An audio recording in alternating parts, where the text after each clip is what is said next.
Sir, nababanggit po ng abogado ni Mr. Ko na wala pa silang natatanggap na anuman pong subpina o kopya po ng official complaint na nanggagaling sa Estado. Accurate ho ba yung ganung statement ng abogado ni Ko?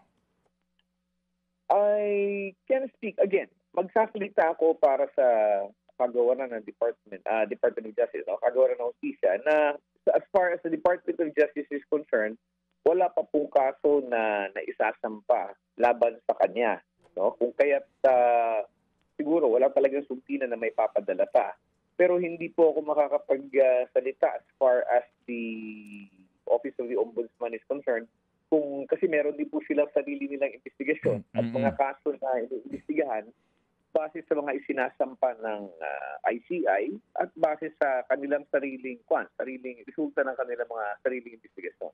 Opo, pero meron po kasing naiulat, attorney, na noong September 26 po ito, 2025, na ang NBI filed a complaint against Saldico. May ganun pong balita. Hindi niyo po yun alam, sir?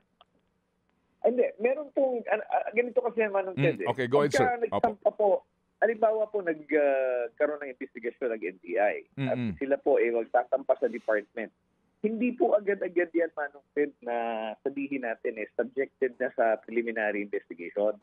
Ito po ay dumadaan muna sa masusing evaluation para malaman kung ang investigation, kung ang ebidensya na nakasaad doon sa kaso ay sapat na para ito po yung upakyat sa isang preliminary investigation. So kung kulang pa po ito, meron pong kapangyarihan ang kagawaran na ibalik ito sa NBI at sabihin na kulang pa itong ebidensya mo, dagdagan mo pa ito, at kung ito'y kumpleto na sa tingin ninyo, ito ibalik ninyo sa amin at ito'y muling susuriin bago tayo magpatuloy ng PI.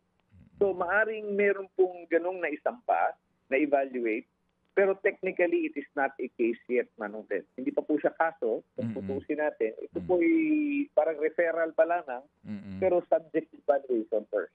Mga kapatid, brothers and sisters, saan ka pa? Dito na tayo sa totoo.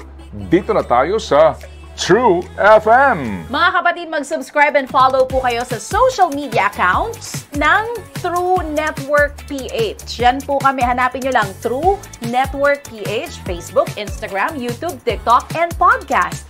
Mapa Apple or Spotify man yan, mahahanap nyo kami. Lahat ng mga napapanood at napapakinggan nyo po sa programa, nasa social media accounts namin yan. So, paano mga kapatid? See you sa social media!